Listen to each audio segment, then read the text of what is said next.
Greetings, Dennis Daniels here. We are looking at Khan Academy Codebase.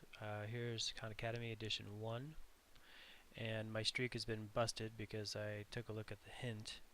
But what I was more curious in, actually, it was a source code, and the source code unfortunately is not part of the UI, which saddens me a little bit. But there is a lot of cool stuff here, so let's take a look at some of that cool stuff, namely the code. So edition 1, we search the code base, Google search edition 1, and we can take a look at it. This actually threw me off a little bit.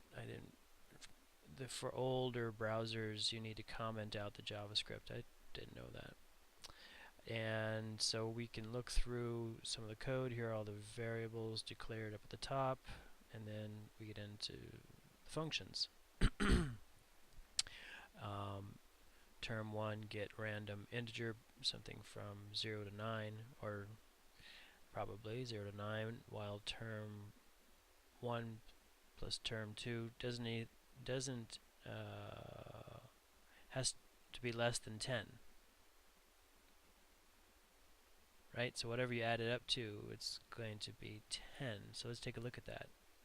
Wrong, because clearly this is more than 10. Whatever the terms are, it can't be more than 10. Term 1, get random int, term 2. So presumably this is term 1, this is term 2. So let's take a look at the code. Now there's nothing in the code that explains all of the other stuff around here. This code here is mostly just this right here and a check on the count of number of hints given as well as circles created. Let's go ahead and do a search for circle right here. Left margin divided by 2, circle count is 1. That's F there. Okay, function draw circles, sum, num, color, tac, start x. It should get the number of circles to create based on the term. Alright, these are the colors, fill colors, radius is 10 per row,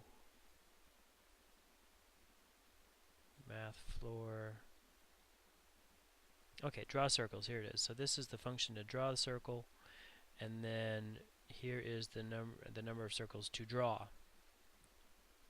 Alright, so if hints given is equals 0, then you're not going to draw any circles.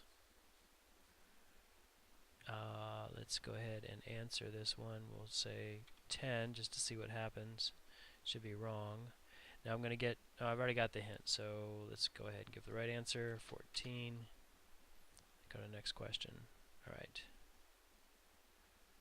Next question, and so here's my calculation. Now I'm going to get a hint, and watch this.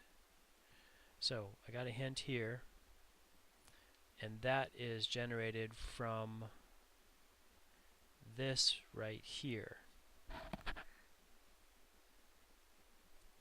So if the answer is 0,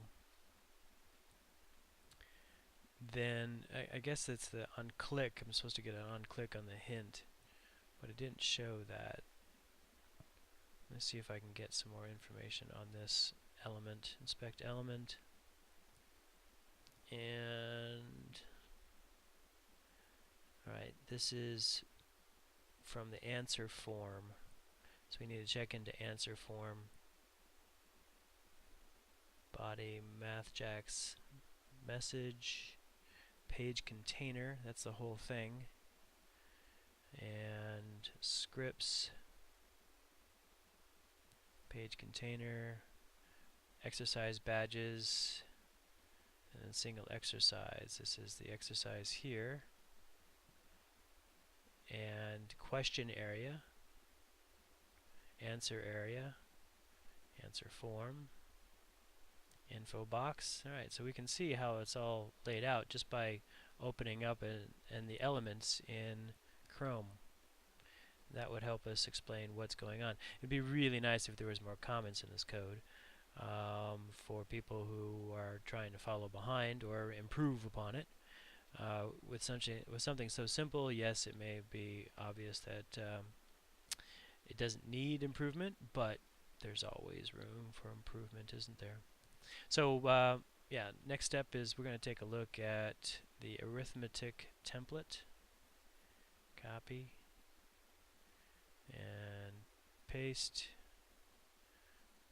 and we're going to search in the SVN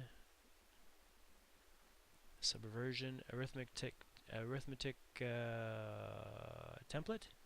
Here it is, and you can see arithmetic template is basic. It's only appearing in just a few. Well, actually, no. Sorry about that. There's quite a few. Let's take a look at arithmetic template, the original. And it's not that big, actually, relatively speaking. And we have that same JavaScript tag or HTML tag to hide the JavaScript from HTML browsers. And let's see, where does it start? Where does that? We're looking for script in here somewhere. Right there. Nope. Ah, here it is. Okay. Here's where the code is commented out. So we have lots to learn here. If you already know JavaScript and HTML, please come on over to Khan Academy and help code up some new exercises. Thanks for your time, and happy computing.